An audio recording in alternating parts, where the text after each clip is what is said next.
नमस्कार, आप देख रहे हैं न्यूज विंग और मैं हूं आपके साथ कीर्ति तिवारी। कई देशों में चल रहे भारत के एक बड़े सर्च ऑपरेशन में भारतीय एजेंसियों ने मुंबई 1993 के सीरियल ब्लास्ट मामले में शामिल भारत के मोस्ट वांटेड आतंकवादियों में से एक अबू बकार को पकड़ने में सफलता हासिल की है। इस ब्लास्ट में मुंबई में अलग अलग जगहों पर 12 बम धमाके हुए थे, जिसमें 257 लोग मारे गए थे और 713 लोग घायल हुए थे। जानकारी के मुताबिक अब पकड़े गए आतंकी अबू बकार को यूएई से इंडिया लाया जाएगा। पकड़े गए आतंकवादी का नाम अबू बकार है, जो पीओके में हथियारों और विस्फोटकों के प्रशिक्षण के अलावा सिलसिलेवार होने वाले ब्लास्ट में इस्तेमाल किए जाने वाले आरडीएक्स की लैंडिंग में शामिल रहा है, जो कि संयुक्त अरब अमीरात और पाकिस्तान में रह रहा था। उसे हाल ही में संयुक्त अरब अमीरात में भारतीय एजेंसियों के इनपुट पर पकड़ा गया था। जानकारी के मुताबिक इससे पहले साल 2019 में भी अबू बकार को गिरफ्तार किया गया था, लेकिन कुछ दस्तावेज मामलों के कारण वो यूएई के अधिकारियों की हिरासत से खुद को रिहा कराने में कामयाब रहा।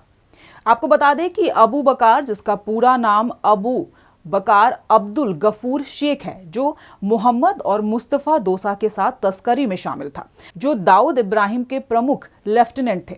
वह खाड़ी देशों से सोना, कपड़े और इलेक्ट्रॉनिक्स की तस्करी करके मुंबई और आसपास के लैंडिंग पॉइंट्स पर लाता था। 1997 में उसके खिलाफ रेड कॉर्नर नोटिस जारी किया गया था और तब से उसे पकड़ने की तलाश जारी थी, जो अब संयुक्त अरब अमीरात के सूत्रों के अनुसार सफल रही है। अबू बकार ने एक ईरानी नागरिक से शादी की है, जो उसकी दूसरी पत्नी है। केंद्रीय एजेंसियों के शीर्ष सूत्रों ने आज शाम इंडिया टुडे को इस घटनाक्रम की पुष्टि की और यह भी कहा कि अबू बकार के प्रत्यर्पण की प्रक्रिया जो है वो शुरू कर दी गई है, जो मोस्ट वांटेड आरोपी है।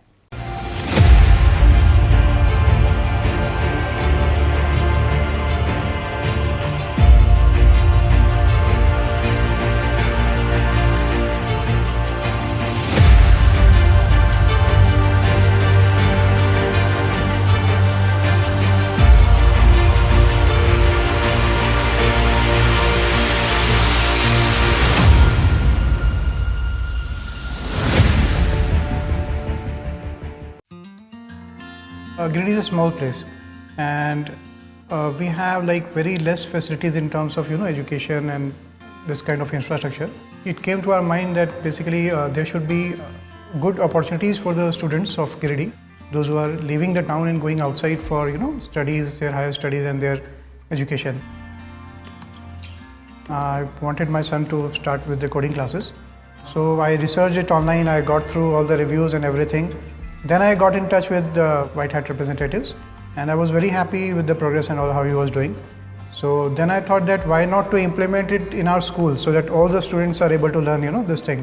I started coding because we can make our thoughts real. We can interact with the computer. White Hat Junior is helping me to create a web browser. And I think on this part, White Hat is actually leading, on this coding platform. It is definitely a very good platform and one should implement in every school.